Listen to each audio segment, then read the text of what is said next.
Welcome to the timeline. I'm Emma Connelly. And I'm Samantha Vassallo, and today we're talking about nepotism babies. Before we wanted to start, we wanted to put in a little disclaimer because although we are talking about nepotism babies, that does not mean that we don't think any of these people are untalented at all. It takes a lot of effort to be in the Hollywood industry or in the music industry, and we give these people a lot of credit. We found all of these Hollywood celebrities from a BuzzFeed article that talks about nepotism babies and gives readers the option to vote whether they think the celebrity is actually talented or is only talented or only famous because they were a child of nepotism. So we're going to be showing those percentages in the timeline today. In the timeline today. So we're going to start with Ben Stiller, who I did not know was a nepotism baby at all. But according to BuzzFeed, 93% of people think that he's actually talented and only 7% think that he's a nepotism baby. And if you don't know who his parents are Jerry Stiller and somebody named Anne.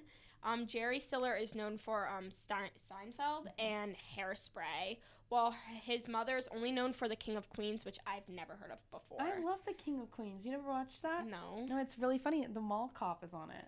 Paul Blart, mall cop.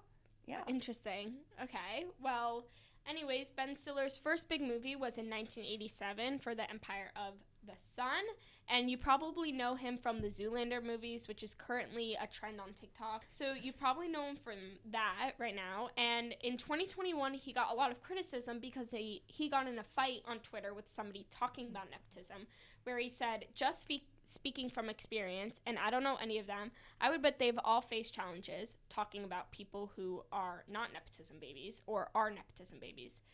Different from those with no access to the industry. Showbiz, as we all know it, is pretty rough, and ultimately it's a mediocrity. So he's basically saying that everybody goes through the same stuff. Doesn't matter if your parents are famous or if your parents are not famous. And he later said, untalented people don't really last if they get a break because of who they are or are related to. So saying that people who aren't talented aren't going to make it. And he got a lot of backlash. He was in a lot of articles, but he came back later and said when people were criticizing him for basically saying that he wasn't giving enough credit to his parents, he said, wow, really, I owe a huge debt of gratitude to my folks, and in no way have I said I didn't. So he kind of went on both sides of it and was appreciating his parents, but also saying that everybody goes through the same thing in Hollywood. I really think that this is a good leg to start this episode on because I think he does a good job of showing both sides of the argument. Mm-hmm. I don't think you can succeed in Hollywood if you're not talented in some way, but at the same time, you can get a leg up if you know the right people. Yes, and you probably get started a lot easier as well. So the next person we're going to talk about is Elizabeth Olsen. So according to the votes on BuzzFeed, 88% of people think that she's actually talented, while 12% think that she's a nepotism baby. I love Elizabeth Olsen. I don't know about you. She's great. You're a WandaVision obsessed. I'm a WandaVision obsessed fan, and I think that she's one of the greatest actresses of our time. She's phenomenal. She's in great. WandaVision. But interestingly enough, it's not her parents that are famous. It's her sisters, who are twins, Mary-Kate and Ashley Olsen. If you didn't know, I feel like some people don't know that. Really? I feel like everybody knows that. They look exactly alike. But I know, they do. They look like they could be triplets. Yeah, some people don't know. Sometimes I'm like, do you live under a rock? They literally look the same. Yes, literally. Michelle Tanner. Yeah, Michelle Tanner. So the twins are best known for Full House, Takes Two, A New York Minute, and Passport to Paris. You know, those early 2000 films where they would both go and created really cute you know the little music video that's like, it's me. Yeah. You can't tell which is which. That one is so cute. That's cute. But they both stopped acting full-time in 2004 for their sake of their mental health, which makes perfect sense. Elizabeth Olsen, on the other hand, is known for a role as Wanda in the Marvel Universe, as well as Wind River and Martha Marcy May Marlene.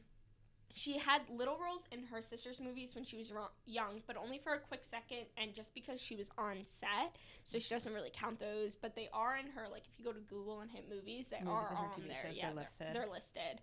Her first major movie was in 2011 with Martha Marcy May Marlene, that's a mouthful, and she has recognized her sister's impact in her life by saying that nepotism is a thing, and I'm very aware of it, but she wishes that she could do it, and that she always wanted to do it on her own. And I think that that's interesting. She did go to school for it. She spent a long time at NYU. NYU Tisch School. School for acting. So she really is a talented actress. Mm-hmm. And I think it's interesting because she didn't really go in the same direction that her siblings went into. They were in children's media.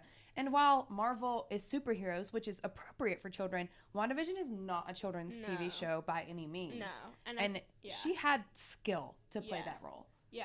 And I definitely think that she also, her sisters were kind of disgraced from Hollywood by the time that she could even step on the scene. And I think that's also a big difference. Her sisters were creating their fashion company. So, you know, she had the money, but there was a big disconnect there from her family. For sure. Now, before I switch it over to Emma, I just wanted to talk about one last person, which is Willow, who is Will Smith and Jada Smith's daughter. 26% of people think that she's actually talented, while only 74% of people think that it's nepotism. I think that's one of the lowest ones we had, right? I think it's the lowest one we picked, but it might have even been the lowest one on the whole article. Yes. I'm not sure. Very strong divide. Will Smith is best known for Fresh Prince of Bel-Air, King Richard, and Men in Black, and of course that slap last year. Slapping Chris Rock. Yes, slapping Chris Rock. I would be so embarrassed if my dad did that. Me too.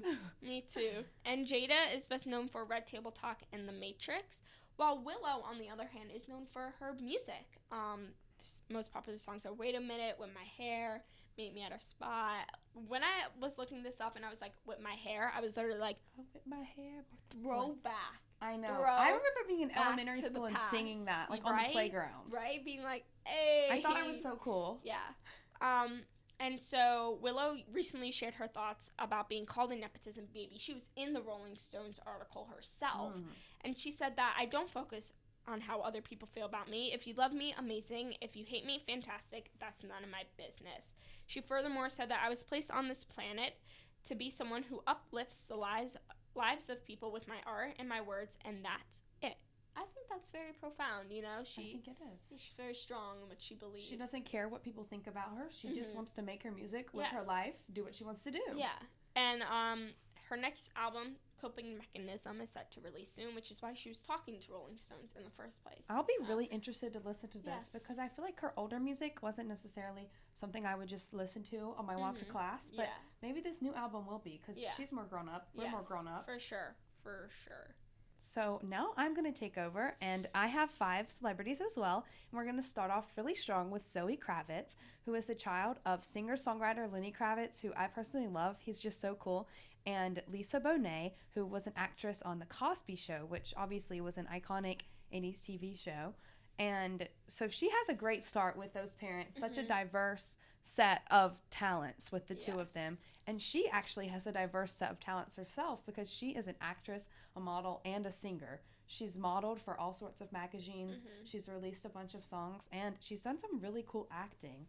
She was Letta Lestrange in Fantastic Beasts and Where to Find Them. She played Christina in the Divergent series, and I loved Divergent. Hunger Games, I was all into that. Yep. And one of her starting roles that really kicked her off was Angel Salvador in the X-Men First Class. So she's done a lot, and I think she's a really responsible actress. Like, you never hear any bad news about her. 77% of people from BuzzFeed voted that she was actually talented, and 23% voted that she was a nepotism baby. So she had a really high rate of people saying that she was actually talented. Yeah. I think that's kind of opposite of what Ben Platt has done, actually. Really? Who's next? Tell me about Ben Platt. I think he's a talented singer, but he has used his dad to his advantage for sure. So 56% believe that he's actually talented, and 44% believe that he's a nepotism baby. So very even split there. He's the child of Mark and Julie Platt. Mark Platt is a film producer and a playwright. You've probably seen some of his plays, including Dear Evan Hansen. And his mother, Julie, is actually an advocate for Jewish education, which I think is really fascinating, really cool that she's into philanthropy. And it gives him a balanced perspective on what his parents did. So Ben's been in show business his whole life, starting in Broadway at a really young age. But his most famous roles were being in Pitch Perfect, which is such a fun movie series, and obviously starring in the Broadway and film versions of Dear Evan Hansen, which are his most well-known roles.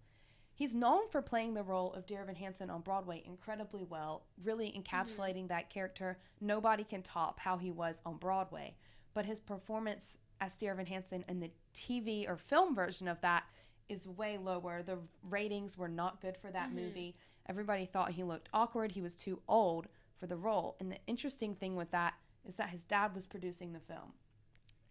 And Ding, so ding, ding. I think that right there is proof of nepotism, There's some nepotism in that specific movie. Yeah. Because he was a great Evan Hansen on Broadway, but he was just too old to be Evan Hansen in the film. And I love Ben, and I love his work. And so I don't want to hate on him, because I'm sure he was just doing what was best for him at the time. But sometimes, That's a strong example of some nepotism right there. And I feel like that's kind of, we can say all we want, and I firmly believe this, that all these people are generally talented, but that's where, like, the line for me kind of gets crossed, where, you could look for somebody who's younger, who's, newer to the industry, who can probably encapsulate that role even better, and you pick your son who's way too old for the role, and to me that's just a little bit. He already had the opportunity to play that role, so why let him play the role another time when he already had that opportunity? Yeah, that's a little bit off for me. So speaking of best of both worlds, the next celebrity that we have is Miley Cyrus. Ooh. So this is a fun one. Obviously, she is the child of Billy Ray Cyrus and Tish Cyrus. And according to BuzzFeed, 80% believe she's actually talented and 20% believe she's a nepotism baby. So that's a really high percentage saying that she's actually talented.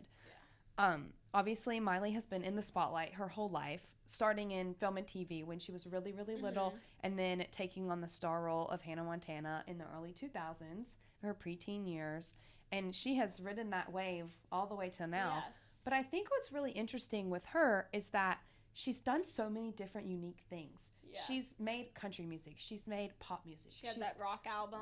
The rock album was so good. So good. With Stevie Nicks. Oh my gosh. I love that song so much. It's so good.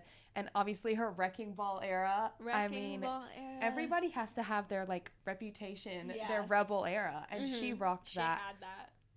I think something interesting also with Miley is that she hasn't followed in her dad's footsteps. Yes, no. While her dad was a super country artist, and that's really all he did, she's done so much more than that and really branched out. Yeah. But the interesting thing about this is that Miley's mom is actually her manager. Really? Yes. So Tish is a music manager. Okay. She manages a couple small indie artists, and she's Miley's manager, but she's not Noah's manager.